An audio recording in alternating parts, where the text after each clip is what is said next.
If I had to choose one diagnosis that I think is the most misunderstood, it would be bipolar disorder. It is thrown around in pop culture all the time, and I can't tell you the countless number of patients that I see who come to me thinking they have bipolar disorder, either because of what they've read in the media or seen in movies, or because they were diagnosed with it incorrectly by a provider. So I really want to take this time today to go through what is bipolar disorder, what isn't bipolar disorder, and if you're concerned that you may have bipolar disorder, what are the next steps for you to take? So I think before I get into what bipolar disorder is, it's almost easier to describe what it is not. So bipolar disorder is not your mood going up and down. Everyone's mood actually goes up and down to a varying degree. We're all born with a specific temperament. Our temperament is basically our natural range of emotions. So how big of a range do you have from happy to sad and angry, and how frequently do you get triggered into excitement or triggered into sadness? That's all something we're born with and have a huge range in, which we call our temperament. Really, all our moods go up and down, and that does not mean you have bipolar disorder. Let's say you have a temperament where you're moody, right? You're a person who gets really sad the same day they get really mad, the same day they get really happy, the same day they get really angry. That does not mean you have bipolar disorder.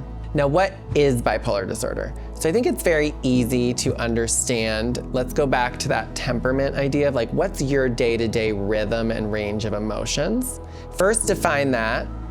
Then, it's easy to really understand what is depression. You're going from your baseline day to day and sinking down into a low, sad place and getting stuck there for at least a couple weeks. There's more than just feeling sad with depression, right? There's also lack of joy in things, change in motivation, lower energy, sometimes really negative thoughts or thoughts about death and suicide. That's depression. I think that's a lot easier for people to understand. So let's go back to the baseline. And now, I want to describe what mania is, or hypomania. That is when your mood, instead of getting stuck in a low, sad place, it actually gets stuck in a markedly elevated place.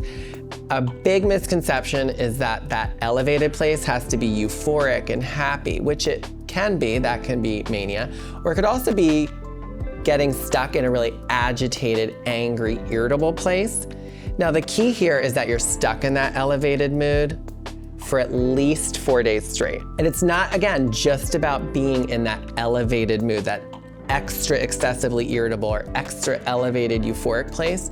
There's a lot more that goes along with it. So keys are a lot more energy, so more than your usual energy. Sometimes people experience it as restlessness. They can't settle. They just feel like it's boundless amounts of energy. 2 is, despite all that energy, they actually don't need as much sleep. It doesn't mean necessarily no sleep. It just means less than usual, and definitely not enough sleep to warrant this much extra energy. Also with hypomania or mania, people tend to get more impulsive, talk faster, take bigger risks than they typically would. So I've already been using words like hypomania and mania. It's easiest to start with what is mania. So mania is the most severe form of this mood episode, and it's incredibly noticeable. It's pretty much undeniable. It can be marked by people suddenly getting psychotic, driving their car 100 miles an hour, spending $30,000 when typically they're very frugal, getting arrested, doing things that are incredibly outside their behavior, having a lot of disruption in their life. Often people in this situation get hospitalized. Again, still has to be 4 or more days straight. Hypomania is still problematic, still causes difficulty in a person's life, but it's not as severe. So these are people who may suddenly get a ton more projects and ideas and being up late in the middle of the night because they want to write poetry. But they're still going to their job, they're not getting speeding tickets, they're not getting into so much trouble, they're getting hospitalized or arrested. Hypomania, while it's not the most severe form of this mood episode, it is still disruptive and still warrants treatment and needs to be taken seriously. I want to explore the process of getting diagnosed with bipolar disorder and the best approach. The first is to have a really clear understanding of your baseline. What's your temperament since you were a kid into adulthood? Second is getting clear timelines, because really duration is so critical. So knowing of an exact episode that lasted at least 4 or more days and had these other associated symptoms. So you really want to characterize that, have the timeline. What can be really helpful in this, because it can get murky, is having friends or family join and describe what maybe they've witnessed. Maybe it'll align with what you shared or is very different, but that can be quite illuminating. Additionally, it's important to think about what was the context of what was going on during what I'm thinking may have been a manic or hypomanic episode. Were you using substances for the first time, or in a period of your life where you were using drugs and alcohol to an extensive degree? That can look a lot like bipolar disorder or a manic episode. 2, where you had a very stressful time in your life, experienced a recent trauma like a car accident or an assault.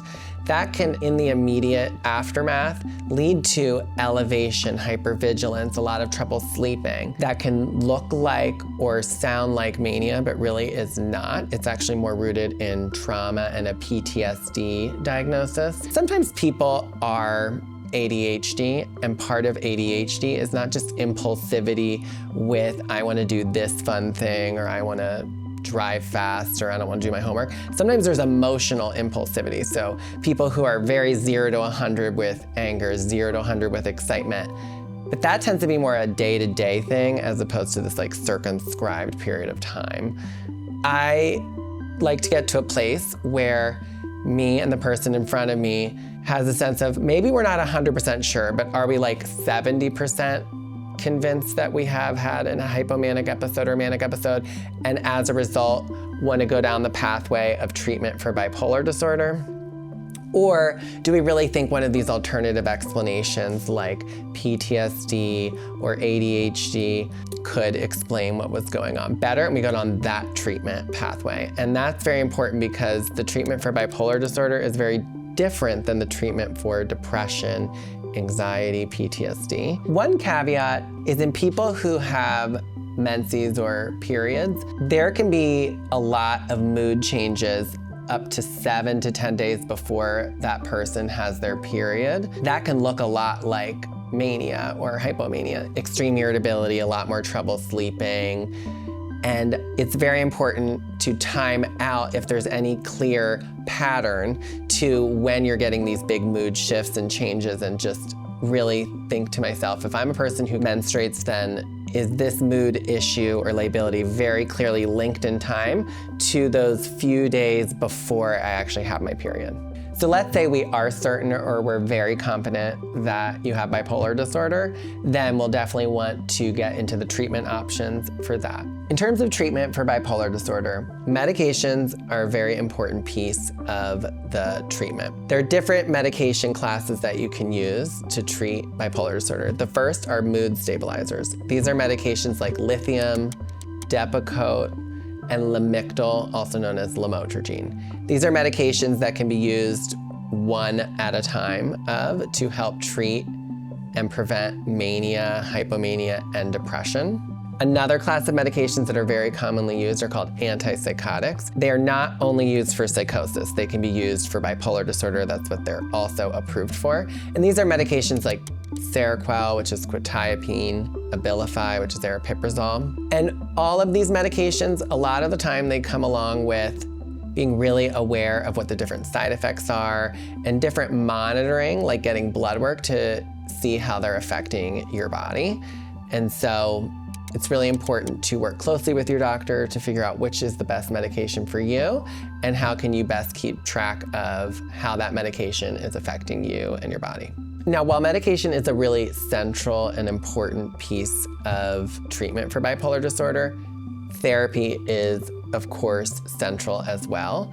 And a lot of people who struggle with bipolar disorder struggle with depression. And so we use a lot of the same therapeutic techniques for people who struggle with depression and don't have bipolar disorder.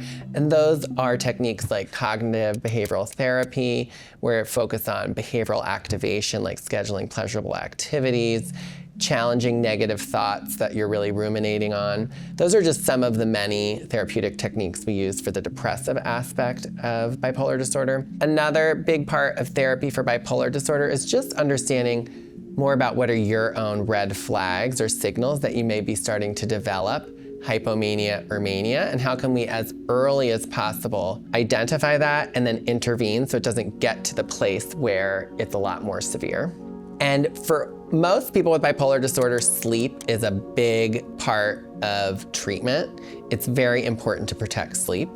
And so using therapeutic techniques to improve a person's sleep hygiene, so that's just a way to say behavior that really promotes good sleep, is really important, and making sure you set up life in a way that really protects you being able to have your sleep. Because when you don't sleep, that can trigger a manic episode. Often, also, a lot of people who are diagnosed with bipolar disorder have a lot of feelings about that, and it's also really important to have that space with a therapist to process what are the beliefs I have about being diagnosed with bipolar disorder. Now, I want to be clear that if you have bipolar disorder, you are not bipolar disorder. It is not your entire identity. It does not entirely define you. And like with any disease, it is not your fault that you have it. And it is still your responsibility to engage in the treatment. So if after hearing what I've discussed, you are wondering if you have bipolar disorder or just want to better understand your mood swings, a couple next steps would be: one, if you don't have a therapist, get connected to a therapist. Ask your therapist if they think or have ever noticed you in one of these mood episodes, and ask them what they see. 3 would be to find a psychiatrist who you talk with about what you're struggling with and explore whether or not you have bipolar disorder, and if so, learn about the different medication options for it. But if you're really struggling now and you want to figure out your treatment now, you can always schedule a chat with us and learn more about the different treatment options available to you.